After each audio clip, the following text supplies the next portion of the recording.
Buongiorno a tutti. So, good morning, everyone. It is a pleasure and an honor for me to introduce today's debate with Gilat Levy. And I'd like to say a few words very briefly about her and about what we're going to discuss today. I think that we could define Gilat as a brilliant young economist. In economia, ovviamente a pieni voti, e poi ha fatto Her degree in Tel Aviv with 4 marks, and then she got her doctorate in Princeton, and now she is reader at the London School of Economics. She already has a very rich bibliography. She has written on many prestigious international magazines, and if you enter her site and you look at the list of publications, well, it is really an impressive and extremely interesting list of publications, and this is one of the reasons why she has been invited. Now, if you do access her site, many of Gilat Levy's works focus on political choices based on the analysis of economic models. And she has developed economic models to analyze political choices and decisions, and then she has applied them to an analysis of society. But she'll discuss it in greater detail in her presentation, and she has the ability to translate into a simpler language more complex problems, and I'm sure that she is going to be able to do it very effectively. So I just wish to add 3 words on this. dell'analisi teorica e anche delle applicazioni. Indeed, at the very focus of theoretical analysis and empirical implications, there is the following idea. Society comprises a very large number of heterogeneous individuals. Society is the result of heterogeneity. Now, diversity can be measured in many different ways, and one of the most important aspects of these differences is the quantitative difference between various groups, differences depending on age, level of wealth, ethnic, cultural, religious origins, and so on and so forth. And this kind of diversity can give rise to different preferences, different decisions, and this has an impact on the way in which society tries to, as it were, reconcile these differences. So the problem of different pressures from various groups, the issues of taxation, how society decides to tax its citizens, and how the resources collected by taxation are then redistributed. Now, results of these decisions vary largely depending on the society's composition, on the society's makeup. And so, without further ado, I'd like to give Gilat the floor for his presentation, and I'd like to invite the audience to switch off mobile phones before we start. Thank you very much, Gilat. Thank you very much. Thank you for this kind presentation, Paola, and thank you for inviting me here. It's a beautiful place, Trento, and I've enjoyed the festival so far. The title of this talk, I prefer to stand up if you don't mind.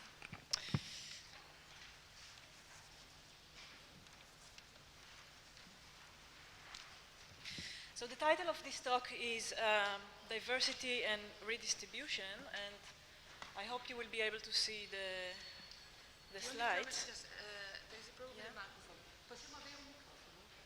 Perché se vuole parlare in piedi, I'll ask for a microphone. Otherwise, when you talk.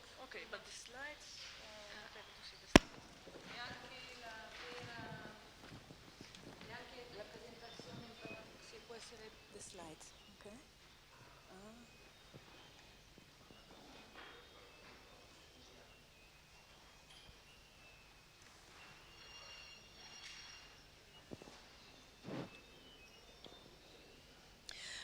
Okay, so let me start, and hopefully we'll see the slides soon on the screen.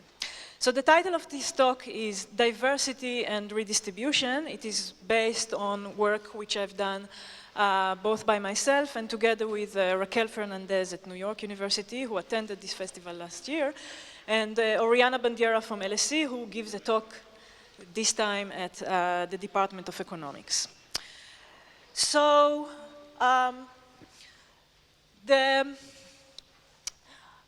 okay, it's almost there. So the big question is, when we have diversity in society, is this going to lead to more or less public goods, provision of public goods, such as health or education? We know that people in society differ from one another, okay? People differ in income, some are rich, some are poor. People differ in age, so that may mean that they want different things, right? The young want education, perhaps, whereas the old, they had enough, okay? People differ in their ethnicity or religion, which may lead to preference for some faith schools or language programs or special education programs. People differ in geographical locations, so not all of them. If you live in Trento, you don't want another hospital to be built in Rome. It's not going to serve you, okay? So people differ in what they need and what they want. And what is the effect of diversity in society on the government activities? For example, on income redistribution.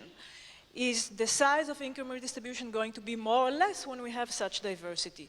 What is the effect of diversity on the size of government, the total tax revenues?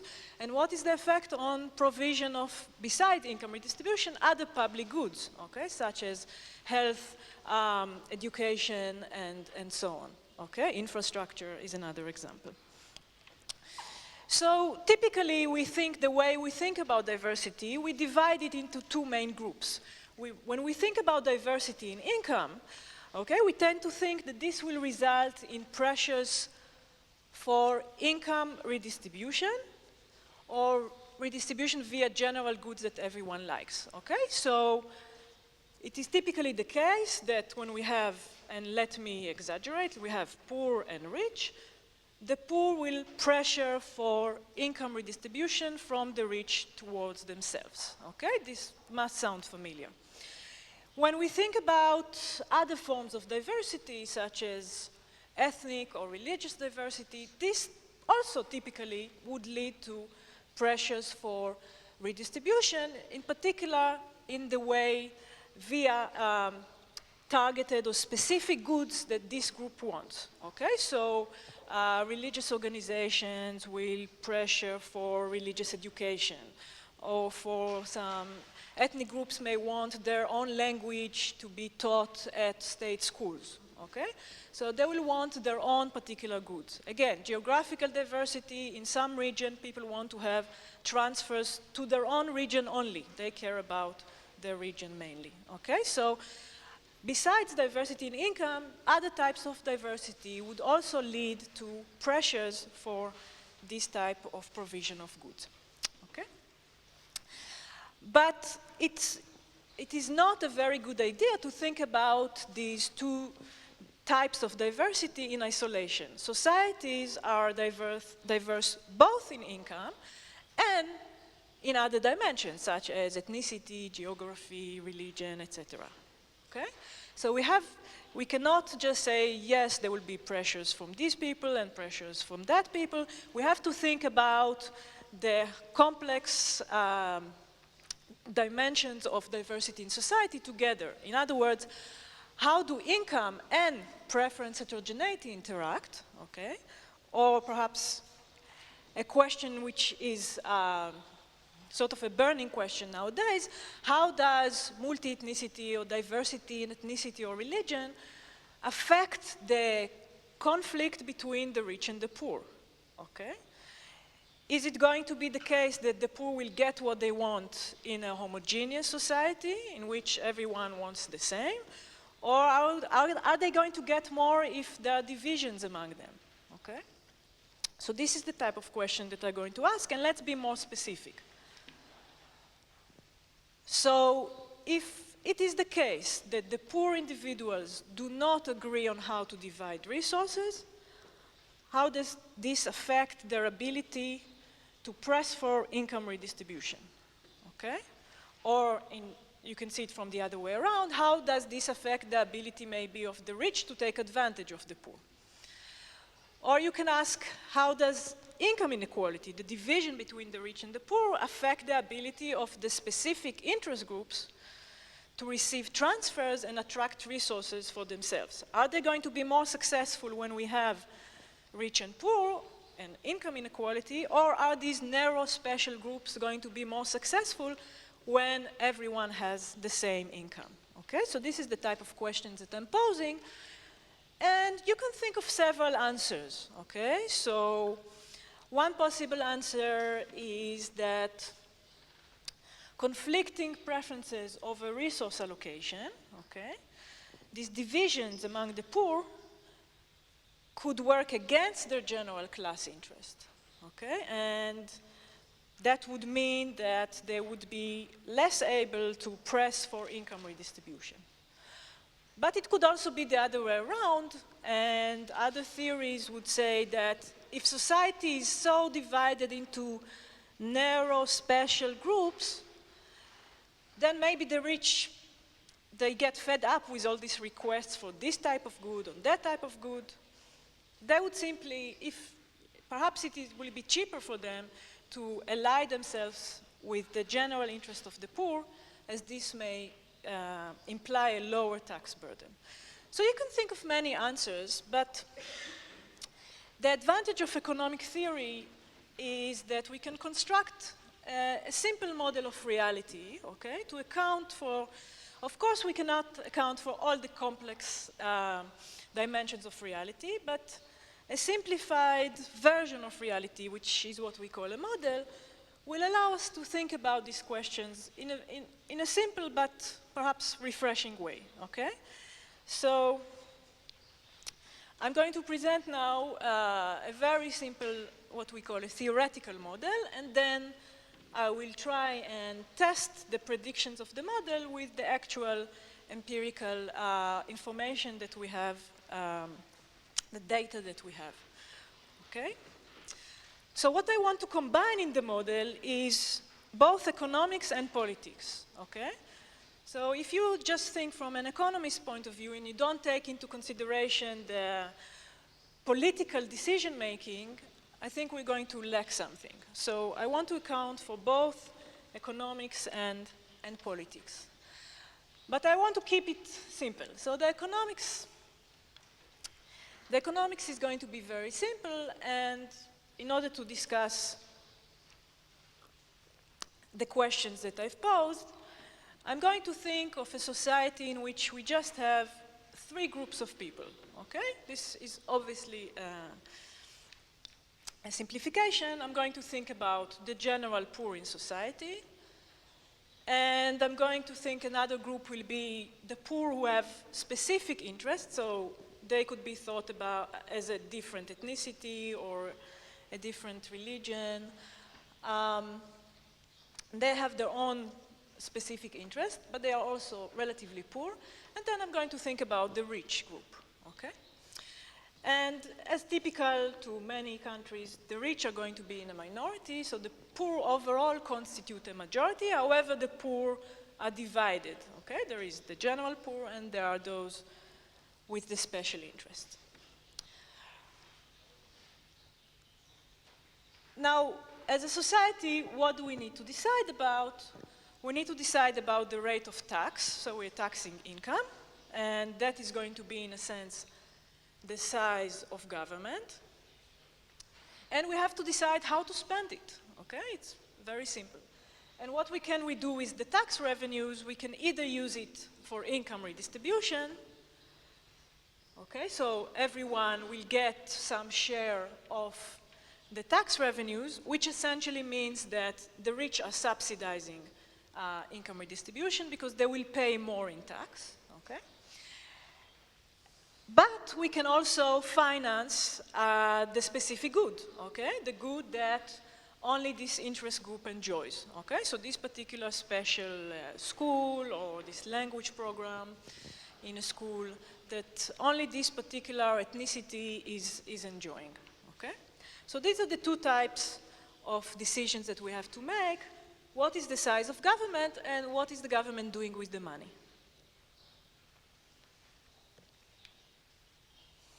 Now, what do the people want? Well, I'm going to, again, sort of make a very simplified description of reality. The poor want as maximum taxation as possible, and then they want to get everything via income redistribution. They enjoy income, or a general good, let's say, okay? The poor with the special interest, they also want maximum taxation, because this is something which the rich subsidize. They want some income redistribution, perhaps, but they also want to get some of their own. They want the government to subsidize some of their own good. They want the government to provide them with their special good, okay? And the rich, being the one to subsidize everything, prefer no redistribution whatsoever, okay? So these are the sort of preferences that this is what you're born with if you belong to one of these groups. That's what you want. In this simple society with these three groups, if you think about it, essentially the general poor are the ones that could win a majority of votes. So they can gain at least one other group to vote with them, okay? Why is that the case? Well, let's say, you know, the poor, they offer to society, what do they offer? They offer maximum taxation and income redistribution. Well, if someone else tries to challenge them, okay, he will not be successful. So if, for example, the special interest poor challenge them, well, the rich would still vote with the poor, the general poor, okay? Because the rich prefer the general poor to the special interest poor. Both want to take as much tax from them as possible, but at least they get something back via income redistribution, okay? So they are closer to the general poor than to the special interest poor, which are different from them in more than one dimension, right? They like the special good, and they also want a lot of redistribution. The general poor just differ from them in one dimension. So the poor don't want any money wasted on goods that they don't, the rich, sorry, don't want any money wasted on goods that they don't like. So given that any poor would want maximum redistribution, they prefer the general poor to the special poor. Also, if the rich would challenge the general poor in an election, they would not get more votes than from the rich voters, because the special interest poor prefer the general poor to the rich. At least they get some income redistribution. They don't get their own good neither from the poor nor from the rich, but from the general poor at least they get some income redistribution. So the general poor are some sort of, they will be the winner in such a society. If we don't think in too much details about the political process, we would think, the poor win, right? They can expropriate the rich, they get maximum taxation, and this society gets a lot of income redistribution. The special groups get nothing, okay? But now I want to think more in details about the political process, okay? And what do we do in the political process? We form coalitions, okay? We form coalitions at many levels, okay? At the local level, at the government level, we have parties, we have alliances. All the time we form coalitions, and these coalitions are formed from different groups, different factions go together, unite together in one coalition, okay? So these parties, you can think of parties or coalitions more generally, coalitions of voters or alliances of parties, or parties. So they're composed typically of different factions, and what do? They enforce some compromise between these different groups, right? So, for example, in the UK, the party meets once a year to discuss the party manifesto. This is a compromise between the different groups. For example, the Labour Party is composed of the trade unions and some other groups, and they have to vote together on the party manifesto. Each group gets some voting power, and somehow they reach a compromise. After a long bargaining process, there is some compromise between the groups, okay? So what you can do in a party, you can, if you unite together, okay, you can reach some compromise and you can offer this compromise, you can offer this agreement to the voters, okay? Essentially, this is most of the political processes that you think about are built of, you know, compromise at the very initial level, in a party, let's say, and then several parties go together and form another coalition and they have to compromise and so on until we reach the final compromise at the end, which is what the voters want. Okay. So let me add to the model the political angle, okay?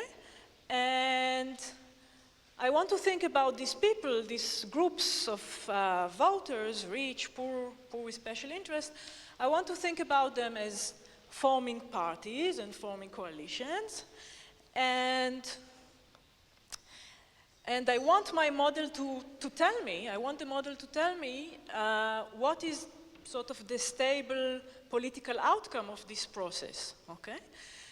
And when is it going to be stable? Well, politics is stable if each party offers the best policy that it can, given what the other parties are doing, okay? So you cannot improve the welfare of your voters, okay? You're doing the best you can, okay? And also the party itself is stable in the sense it offers a compromise such that no group want to split the party, okay? So no one want to leave the party and run independently, let's say, okay? So when we think about politics in this way, the model can allow us to predict what parties will be stable, that is, who goes with who, okay? Who goes with who, what is the policy that they offer, who wins the election, what is the final political outcome, okay?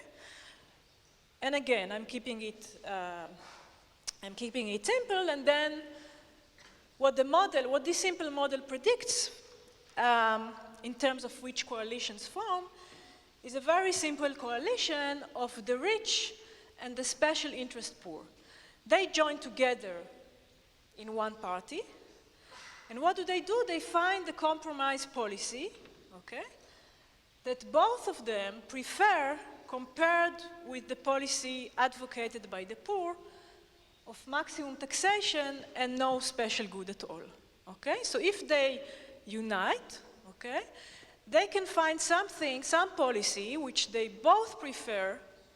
It's an agreement between them, it's a compromise between what both of them like, and both of them prefer this policy to what would happen if they split the party, right? We know that if they split the party, the poor, the general poor will win, okay? So let me explain a bit more about what is this policy. Well, it's not going to be maximum taxation.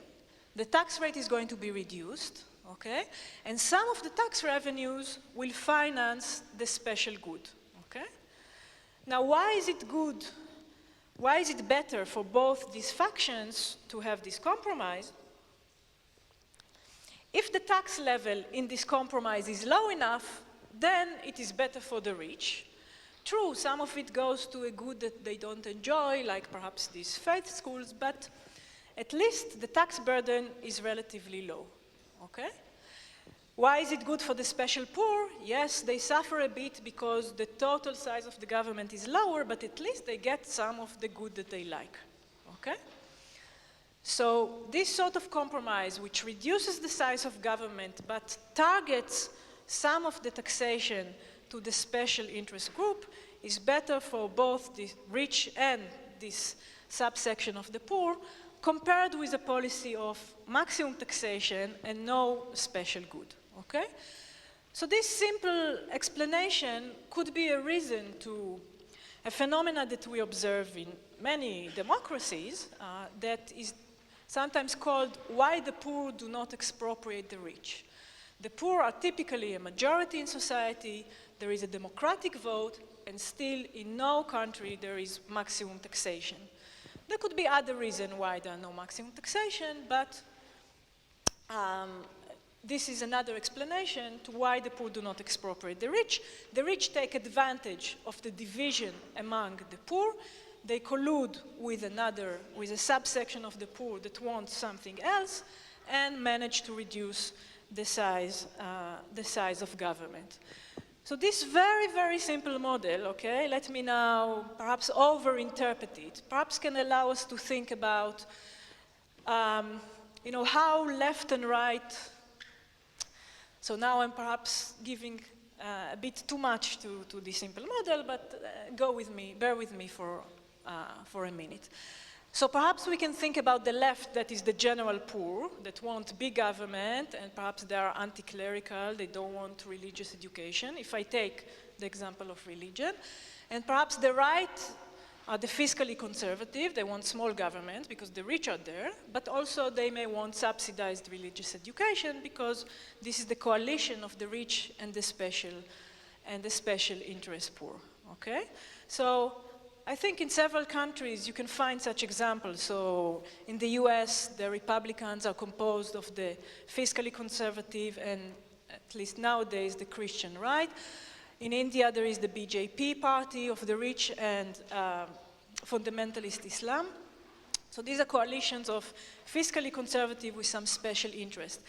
And these issues, at least according to this model, combine not because the fiscally conservative are more religious.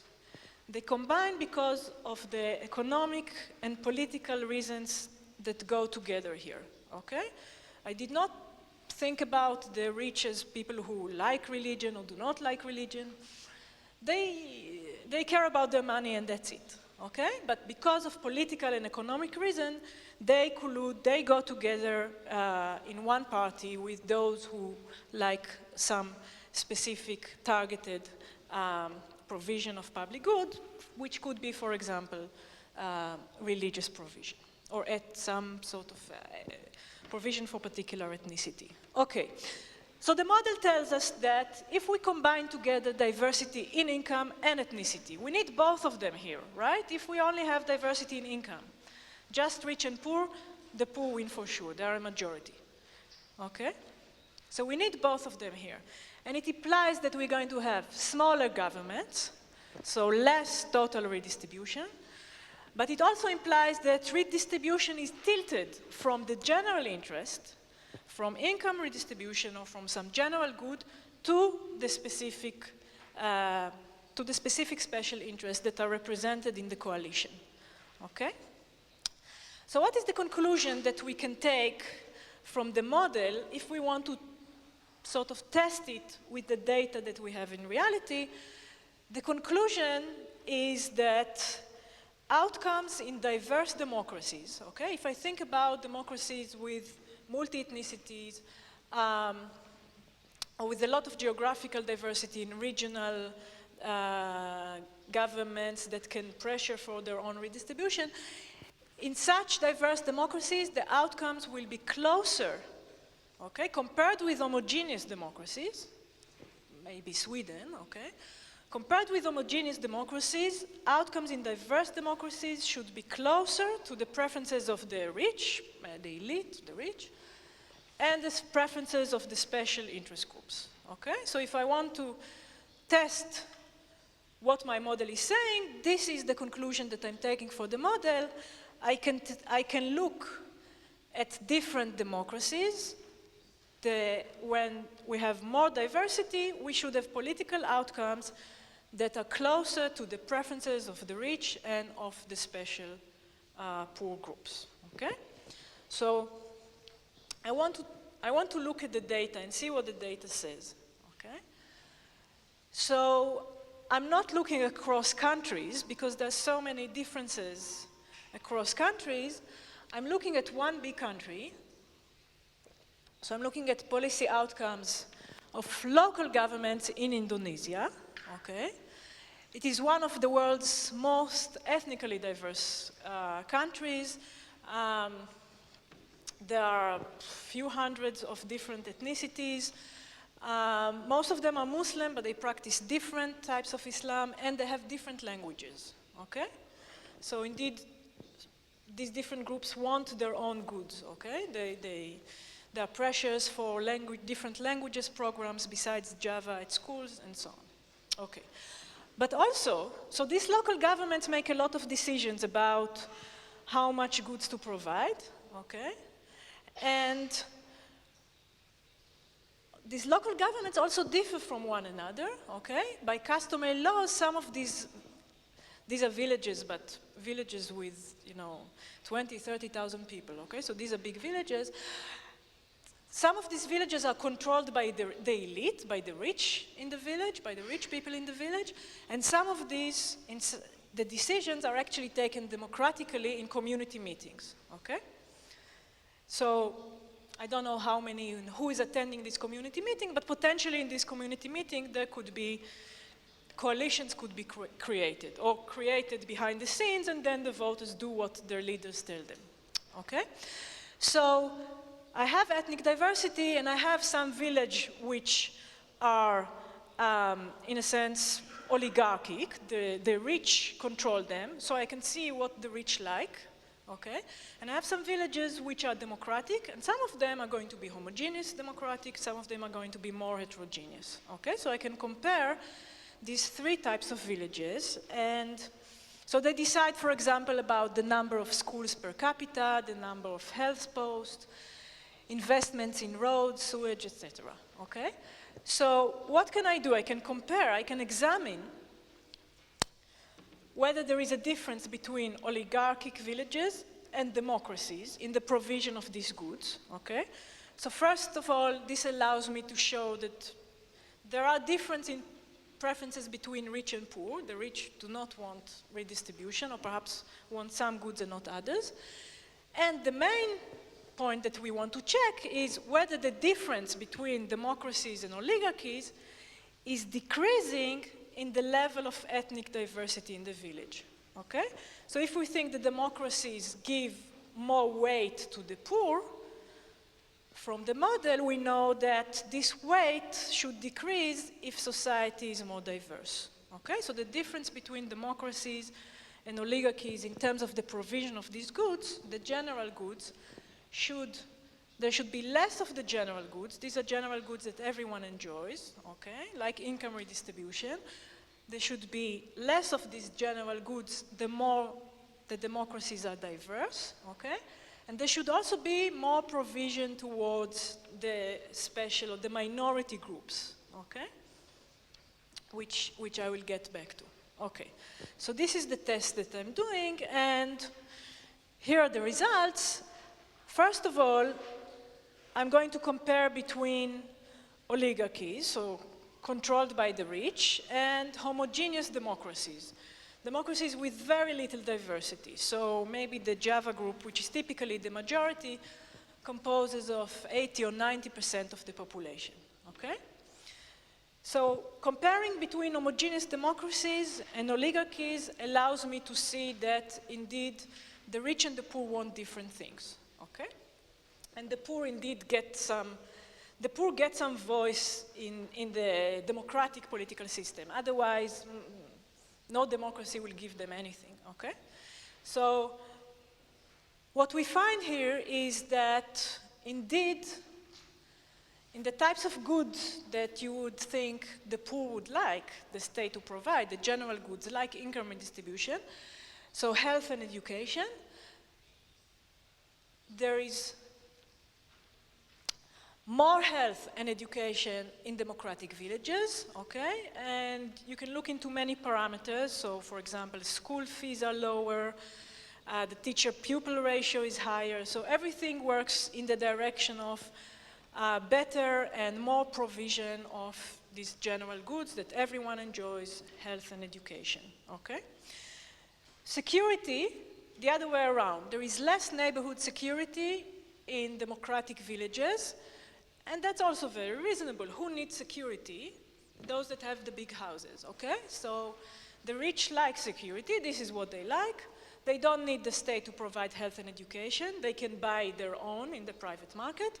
So when we move to democracies, we have less neighborhood security. Infrastructure, no difference. Everyone likes sewage in the same way, or sorry, dislikes sewage in the same way. Electricity, piped water, there is no difference between the rich and the poor, okay? So this goes in the direction that we think in homogeneous democracies, indeed, the poor get the voice, they manage to implement their preferences, okay? But in heterogeneous democracies, the outcomes are much closer to oligarchies, okay? So first, in terms of the general goods, so health and education, there is much lower provision in heterogeneous democratic villages than in homogeneous ones, okay? There is much lower provision. I give you an example here that the number of health clinics per 1,000 inhabitants is 12% higher in homogeneous democracies, okay? So, and that's a lot in these types of villages, okay? So, when we move to heterogeneous democracies, we're getting closer to what the rich want, okay? Security, also. There is much higher provision of security in heterogeneous democratic villages than in homogeneous ones, okay? You can think of many reasons why, but it's clear that this is what the rich want. We know this because this is what they've done when they were in power. When the village is an oligarchic village, they had a lot of security. So this is what the rich want, and in a heterogeneous democratic village, this is what they're getting. They're getting much more security. Infrastructure, there was no difference between rich and poor in the first place. So in homogeneous democracies and in oligarchies, they all wanted the same. Also, we don't find the effect of ethnic diversity on the provision of infrastructure. Okay, so that's reassuring. So we know that the outcomes go in heterogeneous democracies towards what the rich want, but our model also says that the outcomes should go in the direction of what the special interest poor want, okay? And these were all general goods. These are not specific goods to any ethnicity or religion, but what we can look at targeted income transfers, okay? So there are income transfers that are targeted to your ethnicity. So some people, because people know what ethnicity you belong, some income transfers are targeted to particular ethnicities. So we find that indeed in heterogeneous villages, the outcomes do not only cater more to the elite, but also to the special interest. We see that the poor ethnic minorities, the non-Java groups, are much more likely to get transfers in heterogeneous villages, okay? In homogeneous villages, there are still ethnic minorities. There are just very few of them, okay? I'm saying homogeneous, but of course there are always some ethnic minorities. They hardly get any income transfers. Once the village becomes heterogeneous, they get much more income transfers. So the findings are consistent with the assumption that the poor are divided, okay? The elite can rule by forming a coalition with the ethnic minority, okay? And the coalition chooses policies that give more weight to the preferences of the rich and the ethnic minority at the expense of the poor majority, okay? So the rich manage to take advantage of the divisions among the poor and get what they want, and by doing so, they also help the special interest group, okay? You could think of other explanation to why in the US, now let me perhaps speak more broadly across countries, why in the US, which is very diverse, we don't have much of a welfare state, whereas in Europe, which is less diverse, we do have a very good social welfare system. Why are African countries, which are, again, very diverse, do not provide public goods, and countries like, states like Scandinavian countries, which are very homogeneous, do provide a lot of public goods? So you can think of other explanations. For example, let me think about alternative explanations. Perhaps simply, let's focus on the first line, perhaps individuals do not like consumption by other groups, okay? Perhaps, you could be I mean, there are you could start from racism, or we don't like the transfers going to other groups. We prefer that transfers would go to us. Okay, so perhaps we simply want to limit what other types of people consume. Okay, or it could be that individuals have different preferences and I'm afraid that others will make decisions on my behalf. Okay, so I want to limit the size of government because I don't want others to choose their goods. Okay, I know that if in these diverse societies, it's likely that someone who's different from me will make a decision. I want a small government because I don't want the money to be wasted on someone else. Okay, so these two alternative explanations, which do not take into consideration diversity in income, okay, will give us the conclusion that all public goods should be lower. Okay, all public goods should be lower in heterogeneous democratic villages. Okay, because I simply don't want, I want small government, I don't want others to decide for me, I don't want others to consume. So these explanations will give us this sort of conclusion that all public goods should be lower, okay? But we don't see that in the data. For example, infrastructure is not lower, as investment in roads are not lower in heterogeneous democratic villages. So it's not because people simply don't like others to consume, okay? Another alternative explanation is that individuals do not like interacting with others, right? So you can think about, you know, in mixed neighborhoods, sometimes people are not happy sending their children to a school with people from other ethnicities because they think, oh, they will, you know, we want them to learn our values and our language, and so we're not that happy about consuming education, let's say, with other ethnicities, okay? Because, again, we want to maximize the time that our child stays with people from the same ethnicity, so he knows our values or language, let's say, okay? So that explanation will tell us that for goods that people interact with one another, like in education, we should see lower provision in heterogeneous villages, okay? But this is not what the data tells us, because we see in the data, for example, that there's going to be lower provision of health facilities in heterogeneous villages. Nobody interacts when they stand in the queue for the nurse, okay? I mean, this is not about values or, so we don't find support in the data for such an explanation because we see that other goods in which there is no interaction between ethnicities, there is lower provision, okay? So at least in Indonesia, the reason that diversity affects provision of goods could be a combination of economics and political reasons. People have different preferences, and the political process in which coalitions form give an advantage to the elite and to the special interest, okay? So let me conclude. So,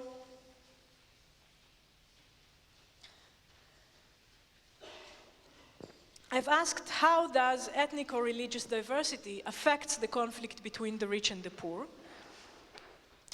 We've given an explanation according to which the rich can collude with these special interest groups to reduce the size of the government and to target some of the transfers to the special interest group. And we've provided some evidence from Indonesian local governments. So the title of this festival is Democracy and Markets, and putting markets aside, a big question that I think a lot of the discussion will be in the next few days is, do democracies affect economic policies, okay?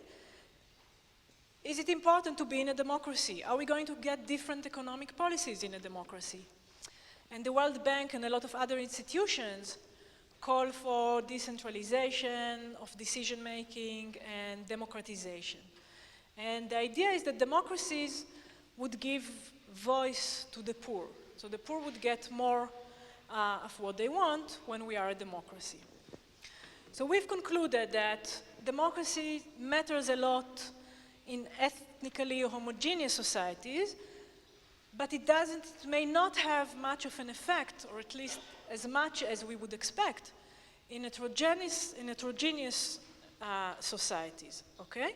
So if the World Bank tries to democratize, so sometimes they condition the money that they give by a democratization process, okay?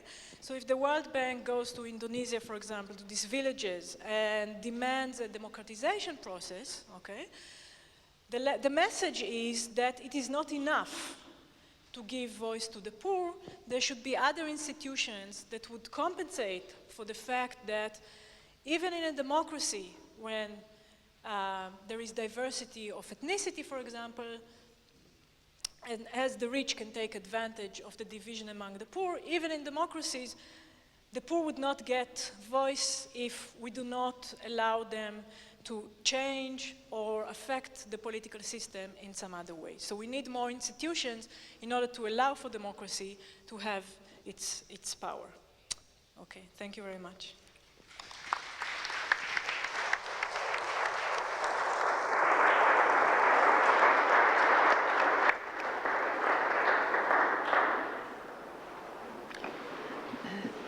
Grazie per l'interessante e chiaro. Thank you very much for your very interesting and clear presentation. Now, I think we can now open the debate. Please raise your hands. And you can ask questions both in Italian and in English, because there is going to be simultaneous translation. Please introduce yourselves. Just say who you are and what your name is. So I've seen a couple of hands here. Good morning, my name is Ludovica. Yeah. I study economic science at the university, and I have two quick questions. First of all, on your conclusions. The last point in your conclusions, can it be seen as a call to the development of increasingly localistic forms of government? Question mark. Second question, do the predictions of your model change if we add the multiplication of diverse specific interest groups? That is to say, if we have different ethnic groups and then you have the local ethnic groups which prevail on immigrant ethnic groups. Okay, thank you for this question. I think, so regarding your first question, could this be a recommendation to increasing localistic or local governments? I've talked about, in a sense, from the point of view of the general poor, only about the downside of diversity, maybe of ethnicity. But there is also a lot of upside, okay? So for example, we have different knowledge, and there is research about, so this was all about consumption, but there is research about production, which tells us that diverse countries are also more productive, okay? So this was only the consumption side. So I think it's not a good idea to take this conclusion and say, okay, let's go. Of course, we are all different, so maybe we should go to the individual level. And surely there is, as we say in economics, there is a trade-off, because the bigger is the group that we make decisions, the more taxes we raise, and again, the more productive we can be, because each of us brings different knowledge, different ideas, and so on. So this is with regard to your first question. The second question, it's a very good question. So I've made a simple example, a simple model. There is only one ethnicity. What happens when we, let's say, take this ethnic group and we chop it to many narrow special groups, okay? So there is a bit of research on that. It starts being more complex because it may depend on the types of goods that we give these groups. So for example, if it becomes more costly to provide the same total amount of goods, okay? When we have more and more special groups, because we have to design the special features of these goods, for example, to fit it to this different ethnicity, then the conclusions that I've described, sure, I mean, they will continue to hold even if you increase from 1 to 2 to 10 to 20 maybe, but at some point, it indeed may be the case that at some point it becomes too costly in the coalition, it becomes too costly for the rich in the coalition to hold all these many, many groups together, okay? So it could be that you increase diversity, the conclusion hold, we have more targeted redistribution, less total redistribution, but at some point, the coalition breaks down and it's just too costly for the rich to hold them in the coalition. But we don't have any examples of countries like that yet. So we don't see enough diversity to create a situation in which the poor get what they want. But we should probably look better.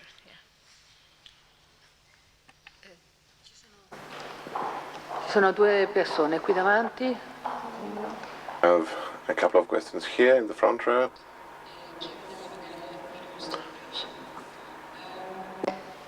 So my first question is, what's the crucial assumption behind the idea that the emerging coalition is actually the one between the rich and the special interest poors?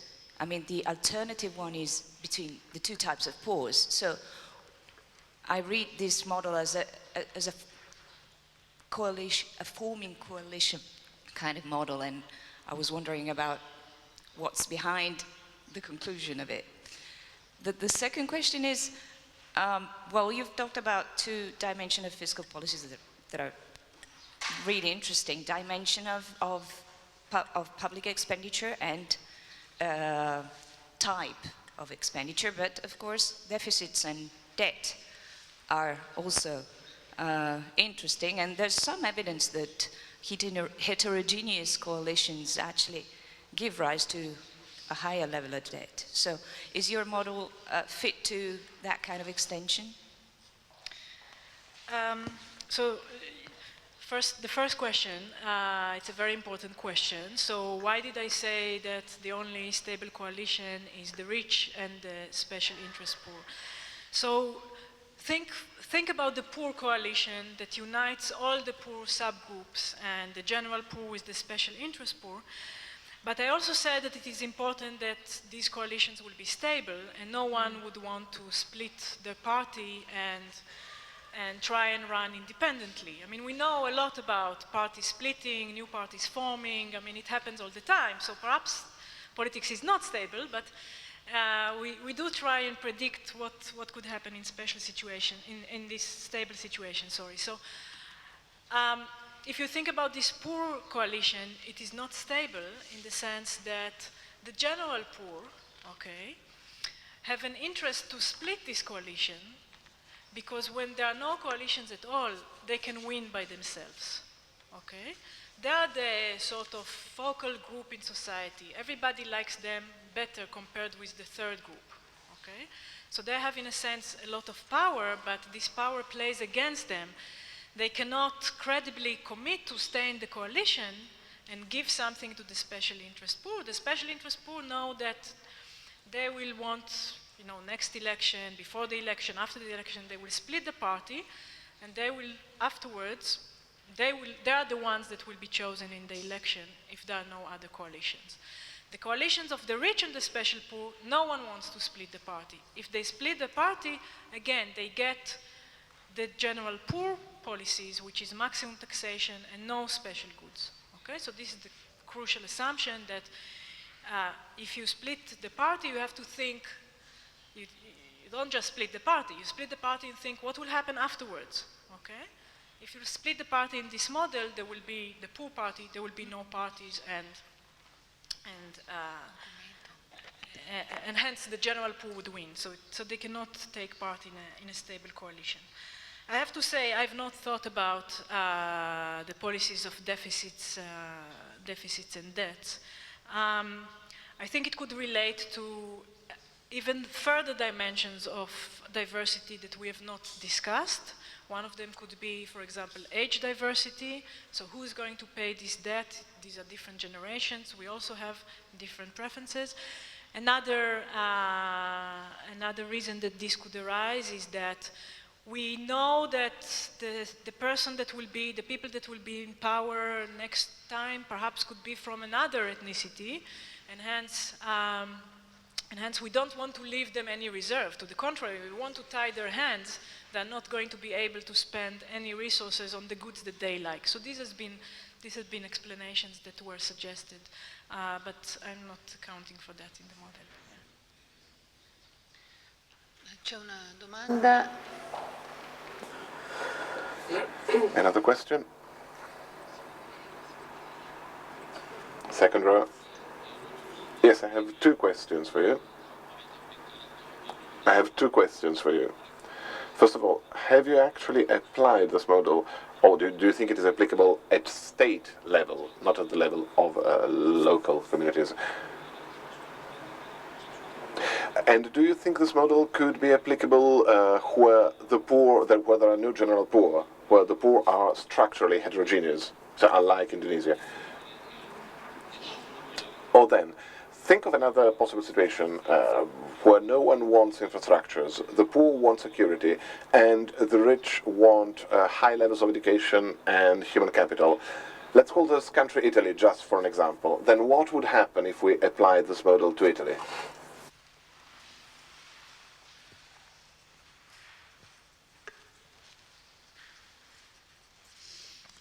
Okay, so thank you. At the state level, I did not apply this model specifically, but there is research on the state level to see. So the research so far at the state level doesn't look at the special targeted goods, so I cannot apply the model directly. They only look at the size of government, okay? So indeed, when you look across states, across countries, the size of government is lower in more heterogeneous and more diverse countries, okay? But again, they didn't look at the model would say that the redistribution is also tilted from the general good to the special good, and this we don't have.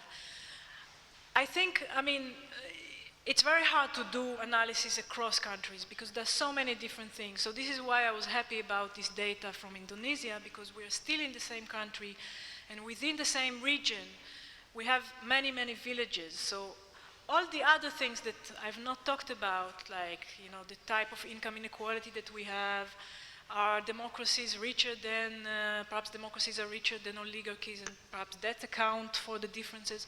All these things are sort of equal in these Indonesian regions, and of course they're not equal across states. So it's very hard to say things across states. But the general conclusion that diversity means less public goods, this is true across states, and people have looked at that.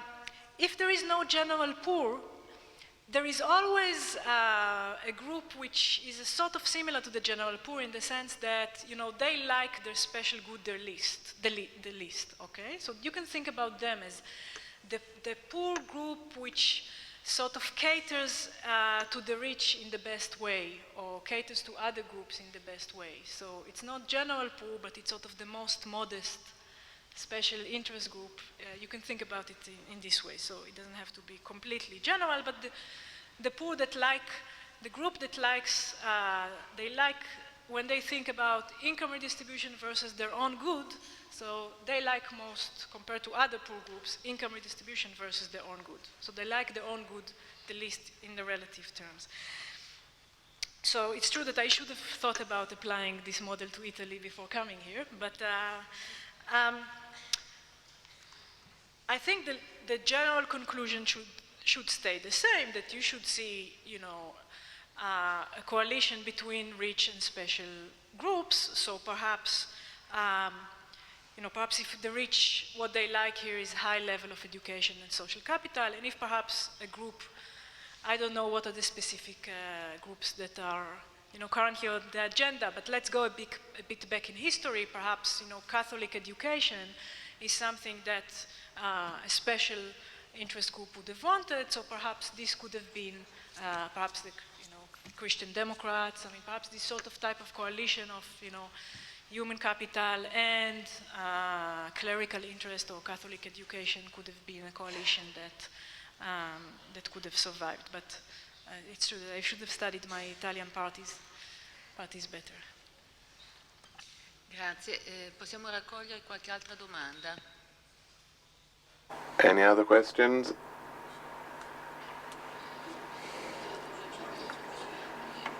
First, the person here, and then the third row. My name is Federico Fumini, I'm a journalist, and how about countries where diversity is rapidly increasing via immigration? Do you think the new special interest groups could be in a coalition with all the interests of rich minorities? I think, so this model, one of the core assumptions is that you are politically represented. Okay, so to be in this coalition, you must have an established machinery of politicians to represent you, or even to do the deals behind the scene to create this voting coalition. So I think, typically new immigrants that come to a country are not politically represented, and it takes time for them to establish themselves and be in a coalition. And perhaps also people can, so that's, in the short term, it's probably not the case. And also perhaps, perhaps people can foresee what would happen and, again, put more institutions in place to either limit political representation or create a situation in which the general poor get what they want. Okay.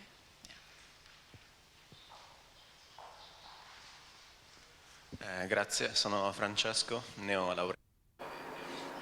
Thank you very much. My name is Francesco. I have just got my degree and I have just become unemployed. And I'm curious about one point. The model you have illustrated seems to indicate that for the rich, it is extremely interesting to have the poor divided, not united poor.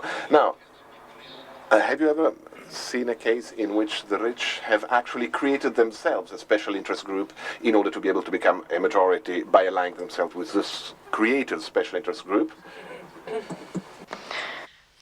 So yeah, that's a very interesting question. So it's true that it's the model sort of indicates that a divide and conquer policy is sort of a good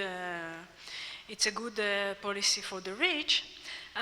There is an interesting story if you go back in history to the United States at around 1860. Slavery was not an issue. Okay, so people had slaves and nobody talked about it. There were the Democratic Party and the Republican Party, which was called the Whig then also. The Democratic Party represented the agricultural interest, okay, both in the North and in the South. And the Republican Party represented the commercial, the business interest. But the Republican Party was in a minority, okay? So what did Lincoln do? That is a famous speech by Lincoln, and Abraham Lincoln, and what he did was suddenly to raise the slavery issue to be very salient, okay? So he was sort of course people talked about it, but it was not a big issue, okay? Before Lincoln started, and he was a Republican, and he raised this issue. So what did this do? It created a situation in which the North Democrats, which had to be against slavery, okay, being liberals, could not cooperate in one party anymore in the Southern Democrats, with the Southern Democrats which were pro-slavery. So he introduced this diversity, okay, which meant that actually people in the North voted for the Republican Party. The North rich, which used to be Democrats, had to vote for the Republican Party, and Lincoln won. Okay, the Republican Party won the election. So they've introduced strategically made this second dimension an important dimension on which you vote in the election and managed to get, I would not call the North Democrats a special interest group, but they managed to get the anti-slavery Northerns who were agricultural, they had land and were supposed to vote for the Democrats, they moved with to vote for the Republicans. So they created this coalition in a sense. You can think about Belgium and the language issues, division of parties there according to the language issues. They've managed to sustain themselves up to some point, and then in the 1960s, then sort of things started breaking down. So you can look at these cases, case studies in a sense, and think, was it created beforehand or afterwards because there were some groups that were pushing to create. Of course, the diversity always exists, but is the diversity politically represented? That could be by strategic manipulation of some of the groups in society. Yeah, thank you. That was an interesting question. Altrimenti ne avrei una io, ma do prima la parola a voi. Further questions? I have a question myself, but if there are questions, this is the time to ask. You have the floor. Then I will ask. My question derives from the curiosity raised by a number of things I read from Gilat Levy. In 2004, the author considered the model of political choice, and one of the key elements in that was the difference in numerical terms within a society between different age groups, young people and the elderly. And a specific analysis was made for the expenditure in terms of education. So the model in that specific case considered implications that exist or that you find when you have a big numerical difference in terms of different age groups, young people and older people. So I got curious in a way because I thought immediately of the Italian case, because we have a lacking democratization process in terms of representation, and we have an aging society with an increasing number of old people. And so thinking of public expenditure in that respect and reading about your theoretical model and the implications, I thought immediately of the Italian case, because Italy, I think, really represents very well the choices made in this country, which favor bulkily the elderly. We have basically no family policy, which would be important for young people.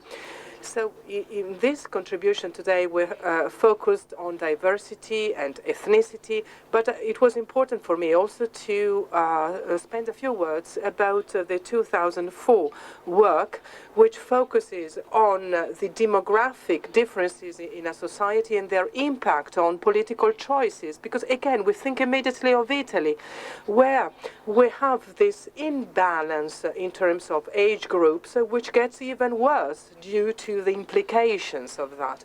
Would you like to expand a bit on that? So thank you. Yeah. So indeed, I think you can think about this model and think about this special interest group as the older part of the population, which of course they care about their children and the grandchildren, but they don't care about the grandchildren as the parents care about the grandchildren. Or at least, for them it's more important to invest in pension plans than to invest in education, or primary education or secondary education. It's clear. Even though they may be altruistic to some level, they have other needs. And then again, you can think about the situation in which perhaps the rich people would, if it is cheaper for the rich people to go with to collude in a coalition with the older part of the population, if it means lower tax burden from their point of view, okay, then we're going to see, if this is the coalition, again, it doesn't have to be explicit in a party, okay? It can be that this is how voters vote together, so the older part of the population together with the richer part of the population. If they vote together, then we're going to see less resources put in education, okay? Or it could be the other way around. If it is, if there is only a minority consuming education, perhaps if there are not going to be as many children, it could be that in the future it will be cheaper for the rich actually to provide education because they get these votes, and it doesn't cost much because not many people consume education. So perhaps in the future it could be the case that the rich would collude more with the younger parts of the population as they realize that this is the minority they can collude with. Grazie.